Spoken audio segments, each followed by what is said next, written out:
자, 그 다음 위조가 되는 판례를 볼게요. 자, 1번을 보시면 정당할 권한이 없는 자가 권한 없는 자지 또는 권한을 초과했지 전부 다 뭐가 될 수 있어요? 위조 변조가 될 수가 있는 거예요. 밑에도 보면 이번에 갑교회를 탈퇴했지 탈퇴했으니까 어떻게 됩니까? 권한을 상실하게 된 거죠. 그치? 자, 3번도 보면 권한을 초월했다가 나와 있습니다. 전부 다 권한이 없는 자가 되는 거예요. 자, 그랬을 때 1번을 보시면 의사에 반했다 밑줄 그시고 2번도 보시게 되면 갑이 그 후 갑교의 명의로 타인 명의로 갑교의 소유 부동산을 자신에게 매도하는 내용의 매매계약서를 작성했다고 했을 때 사문서 위조죄가 된다. 즉 권한 없는 자가 타인 명의를 모용해서 문서를 작성했기 때문에 위조죄다 이런 말이고요. 자, 3번도 보시면 의사에 반했었기 때문에 사문서 위조죄가 되는 것입니다. 자, 다음 페이지 똑같죠? 빨간색으로 초월했다, 의사에 반했다, 밑에 초과했다, 그치? 다음 이 지배인이라고 하는 사람은 권한이 있는 사람인데 뒤에 한번 지배인 한번 더 나올 겁니다. 권한이 있는 사람인데 그 권한을 범위를 벗어났다 했잖아요. 이거 월권이지 월권. 가로 열고 이꼴 월권이거나 권한을 초월했다고 볼 수 있는 거예요. 그래서 문서 위조죄가 나올 수가 있는 거예요. 자, 7번을 보시게 되면 7,500만 원이잖아요. 7,500만 원. 그런데 1억 5천만 원이기 때문에 이것이 뭐예요? 월권이지 월권. 월권이기 때문에 문서 위조죄가 될 수가 있는 거예요. 자, 8번에 보시면 자신이 신탁자로부터 증여받았을 뿐 명의 신탁받은 것이 아니라고 주장하는 상황 속에서 신탁자의 상속인이 수탁자의 동의를 받지 않고 동그라미 작성 행사한 것은 위임 취지에 반해서 했기 때문에 위조죄가 될 수 있다는 판례. 자, 9번도 전혀 다르게 썼다. 10번을 보게 되면 약속음 작성에 사용하라고 인정을 겨우 받았는데 그대로 하지 않고 오히려 이의 신청 취하서를 작성했다라고 하는 것은 위임 취지에 반해서 썼다는 겁니다. 자, 11번도 1순위 해달라고 했으면 1순위 해줘야 될 것인데 2, 3번 순위 해줬죠. 자, 12번 보면 의사에 반해서 썼죠. 그 다음에 13번도 의사 위임 취지에 반해서 썼죠. 이런 것들이 전부 다 위조죄다 이렇게 보시면 돼요. 그치? 13번 보면 갑 명의로 해달라고 했으면 갑 명의로 변경을 해줘야 될 텐데 병 앞으로 위임 취지에 반해서 병 앞으로 해줬기 때문에 위조죄가 되는 것입니다. 14번 이 범죄행위 관련된 거 있죠. 사기 범행을 목적으로 그 다음 특별배임죄의 범행의 목적으로 이런 것들 전부 다 범죄행위 목적도 전부 다 위임 취지에 반해서 하는 것이기 때문에 전부 다 위조죄가 될 수가 있는 것이에요. 포괄적 승낙이 있다 할지라도 실제 분양되지도 않은 상가에 대해서 허위 내용의 문서를 작성하라고 하는 똑같이 범죄행위 동그라미 치시고 전부 다 뭡니까? 위임 취지에 반해서 한 것이기 때문에 위조죄다 이런 말이. 자, 17번 자, 타인 명의 신탁증서 한 통을 작성한 후에 마치 이를 다른 내용의 문서인 것처럼 그 타인에게 제시하여 날인을 받은 후에 이를 법원에 증거로 제출했다 했습니다. 여기서 다른 내용 동그라미 그쵸? 위임 취지 반해서 한 거죠. 그 다음에 18번은 출제가 좀 되는 판례이기 때문에 체크 한번 해보시고요. 자, 문서가 원본인지가 중요한 거래에 있어서 그럼 원본인지가 중요한 거래이기 때문에 원본을 제출해야 되거든요. 그런데 원본을 제출하지 않고 이것을 복사를 떠서 빨간색으로 4번을 제출했다면 이것은 사문서 위조죄가 된다는 것이 판례입니다. 됐어요? 그 사례가 바로 2번인데 변호사인 피고인이 쭉 나와있지 사건을 실마에 쭉 나와있지 그래서 복사표입니다. 복사한 이 경유증표를 소장에 첨부하여 접수하였다 했을 때 이 경유증표는 원본을 제출해야 되는데 복사한 4번을 제출했기 때문에 사문서 위조죄가 된다는 거예요. 이 경유증표라고 하는 것은 무엇인가 하면 이 변호사가 사건을 수임을 하잖아요. 그럼 수임을 하면 소속 변호사에서 발행하는 이 경유증표를 구매를 해서 첨부해서 제출해야 되는데 이 경유증표가 원본입니다. 원본. 우리가 식당 같은 경우에 가면 그 식권을 사서 그 식권을 내고 이제 식사를 하잖아요. 그럼 그 식권이라고 하는 것이 원본을 사서 제출해야 되지 그 식권을 복사를 떠서 복사본을 갖다 제출하면 되겠습니까? 안 되는 거죠. 경유증표도 마찬가지인 거예요. 경유증표도 원본 제출해야 되는 것이지 복사한 사본 제출하게 되면 사문서 위조죄가 되는 것이다. 이렇게 보시면 됩니다. 그 인터넷에서 그 경위증표라고 치면 사진이 한 장 나와요. 사진을 보시게 되면 그 쿠폰처럼 식권, 식당에 쓰는 식권처럼 생긴 것이 있는데 그거 참조하시면 될 것 같아요. 자, 19번 보시면 사자명의 나와 있네요. 사자명의로 된 문서를 작성함에 있어서 생전 중에 일자로 동그라미 소급하여 작성하였다면 역시 이것도 사문서 위조죄가 되죠. 그러니까 사자명의이기 때문에 과거 날짜잖아요. 과거 날짜를 생전 중의 날짜를 바꾼 것이기 때문에 동일성을 상실시켰다는 것입니다. 그래서 위조죄가 될 수가 있는 것이에요. 자, 다음. 자, 20번도 마찬가지죠. 사망 동그라미 치시고. 사망하였다는 것이 하였는데 그 문서 명의자가 생존하고 있었다고 하는 점이 이 문서의 중요 내용을 이루고 있다는 거죠. 생존하고 있다는 것이 중요 내용을 이루고 있으면 생존한 날짜를 써야 될 텐데 근데 가만히 보니까 그분이 돌아가셨다는 거예요. 그런데 그 날짜를 현재 날짜로 바꿨다는 것 자체가 동일성을 상실시킨 것이기 때문에 위조죄다라는 것입니다. 됐고 그 다음에 21번부터 보면 사문서의 작성 명의자의 인장이 찍히지 아니하였다 할지라도 그 사람의 상호와 성명이 기재가 되었다면 자 빨간색으로 상호와 성명 동그라미 치시고 기재가 되었다면 그 명의자의 문서로 믿을 만한 형식과 외관을 갖춘 것이기 때문에 위조죄가 된다고 봤습니다. 위조죄의 객체가 된다고 봤습니다.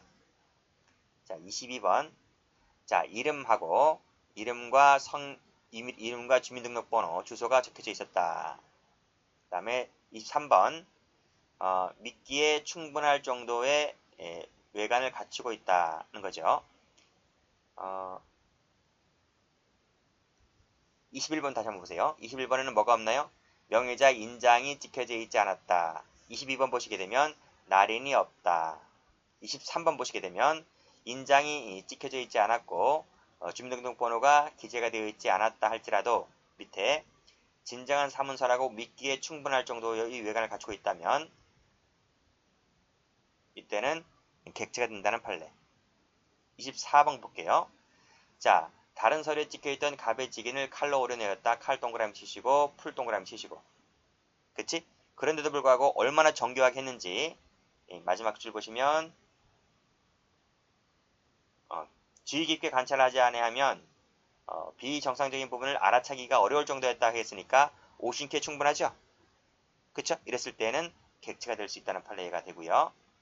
자, 23번을 보시게 되면 서명만 있다 동그라미 26번 보시면 기명만 있다 동그라미 그 다음 27번 보시면 서명 날인이 없다 동그라미 이라 할지라도 전부 다 일반인이 보았을 때 진정한 문서라고 오신케 할 정도가 된다면 그때는 전부 다 객체가 된다는 판례가 됩니다. 그래서 몇 번부터인가요? 21번부터인가요? 21번부터 이렇게 꺽쇠를 하시면 21번부터 해서 마지막까지가 외관을 갖추고 있지 못했다 할지라도 일반인이 보았을 때 외관이 아니고 일반인이 보았을 때 진정한 문서의 형식과 외관을 갖추고 있었다면 인장이 찍혀져 있지 않거나 날인이 없거나 주민등록번호 기재가 되어 있지 않거나 했다 하더라도 객체가 된다는 취지로 공부를 해두시면 되겠습니다. 자, 위조가 안 되는 판례입니다. 자, 위조라고 하는 것은 권한 없는 자가 타인 명의를 모용해서 문서를 작성했을 때 위조가 되는 것입니다. 따라서 문서를 작성함에 있어서 승낙을 받았다면 그것은 권한 없이 한 것이 아니기 때문에 위조죄가 될 수가 없죠. 자, 그리고 지위를 남용했다 할 때 이것도 권한이 있는 자가 한 것이므로 권한 없이 한 것은 아니므로 위조죄가 되지를 않습니다. 사임 의사를 표시하였던 이사를 포함한 이사 3인 명의로 이사록을 작성했는데 이사 명의로 작성했죠. 이 부분은 권한이 있는 자가 한 행위이기 때문에 권한 없는 자가 한 행위는 아니므로 위조죄가 되지를 않고요. 권한을 위임받았다 했으므로 역시 권한 없는 자가 한 것이 아니기 때문에 위조죄가 되지를 않습니다. 좀 더 볼까요? 자, 권한을 위임받은 피고인이 실제 매수 가격보다 높은 가격으로 기재를 했다는 말은 허위 작성인 겁니다. 그래서 허위 내용의 문서 작성일 뿐이지 위조는 아니라는 것이죠. 권한 있는 자가 한 것이기 때문에. 자, 다음 판례도요. 포괄적 위임을 받은 자, 권한 있는 자가 한 거죠. 여기도 포괄, 여기도 이 포괄 들어가 있는 말은 권한 있는 자가 한 것이기 때문에 위조죄가 되지를 않고요. 자, 그 밑에 대표이사는 권한을 가진 자죠. 그렇죠? 그래서 1인 주주의 위임 승낙을 받지 않았다 할지라도 대표이사는 뭐다? 포괄적 권한을 가진 자이기 때문에 위조죄가 되지를 않습니다. 여기도 마찬가지입니다. 그 밑에 지배인 읽어볼게요. 지배인이 권한을 남용해서 허위로 회사 명의 문서를 작성했다 할 때 위조나 자격모형이 될 수 있을까? 안 됩니다. 지배인은 권한을 가진 자이기 때문에요. 지배인 세무 칠게요. 여기 나와 있지? 재판상 재판 외에 모든 행위를 할 수 있는 권한을 가진 자이기 때문에 위조, 변조, 자격모형 이런 거 되지 않습니다. 자, 마찬가지로 여기 지배인 세무 칠게요. 안 됩니다. 허락을 받은 자이므로 권한을 받은 자죠. 그래서 이러이러한 내용의 차용금 증서를 작성했을 때 위조죄가 되지를 않습니다.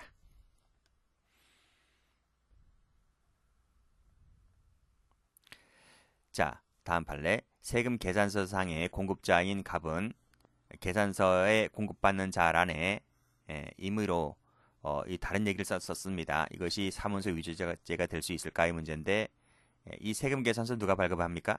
세금 계산서는 공급자인 갑이 발급합니다. 그래서 이 사람이 발급해주는 사람이거든요. 공급받는 자는 발급자가 아닙니다. 그렇죠? 세금 계산서는 누가 끊어요? 공급자가 끊는 거예요. 자, 그래서 이 공급받는 자란에 다른 사람을 썼다라고 하는 것은 그 계산서의 내용에 불과하잖아요. 그렇지? 그래서 여기 나와 있네요. 계산서의 작성권자는 어디까지나 누구다? 공급자라고, 공급자. 공급자이기 때문에 공급자가 공급자 명의를 쓴 겁니다. 다만 내용을 달리 쓴 부분이기 때문에 그래서 공급받는 자는 여기 나와 있지? 그 문서 내용의 일부에 속하는 것이기 때문에 공급받는 자란에 파란색으로 자란에 다른 사람의 이름을 적었다 할지라도 어쨌든 공급자가 계산서를 발급해 준 부분이기 때문에 내용을 달리 적었다 할지라도 그것은 위조죄가 되지는 않는다 이런 말입니다. 허위 작성은 될 수가 있죠. 내용을 바꾸었기 때문에. 그렇지만 위조죄는 될 수가 없습니다. 자, 피고인들이 갑 등과 공모해서 확인 서면의 등기 의무자란에 을 대신 원래 을을 적어야 되는데요. 을 대신 갑을 적었다는 거죠. 자, 이것이 위조죄가 될 수 있을까? 그런데요. 이 확인 서면에 등기 의무자란에 그 확인 서면 누가 작성자냐면 여기 나와 있네요. 법무사 명의입니다. 법무사 명의. 법무사 명의 문서이기 때문에 법무사가 작성했다는 거죠. 여기 나와 있죠. 법무사가 작성한 부분은 자기 명의를 갖다 작성한 것이기 때문에 타의 명의를 모용한 부분은 아니죠. 타의 명의를 모용한 부분은 아니기 때문에 이것은 위조라고 볼 수가 없는 것이죠. 그리고 위조가 되는지 안 되는지는 오신한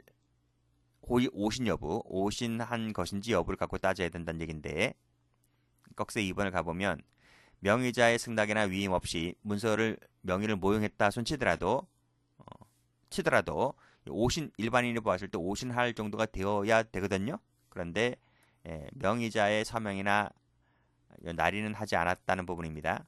명의자의 서명 날인은 하지 않았기 때문에 이건 누가 보더라도 일반인이 보았을 때 오신할 정도는 아니기 때문에 명의자의 서명 날인은 하지 않았다는 말은 오신케 할 정도는 아니었으므로 따라서 위조죄가 되지는 않는다 이런 말입니다. 그렇죠? 피고인이 자신의 이름으로 보증인란에 서명 날인했다고 할 때 이 부분을 보더라도 오신케 할 정도는 아니므로 위조가 되지 않는다는 판례입니다. 여기도 마찬가지입니다. 성명, 주소만 기재되어 있을 뿐 날인은 없었기 때문에 그렇죠? 날인은 없었기 때문에 이것은 누가 보더라도 오신케 할 정도는 되지 않았다. 동의하지 않았다는 부분도 쉽게 구별이 가능하죠. 그렇죠? 그렇기 때문에 오신케 할 정도는 아니므로 위조가 되지는 않는다는 내용의 판결입니다.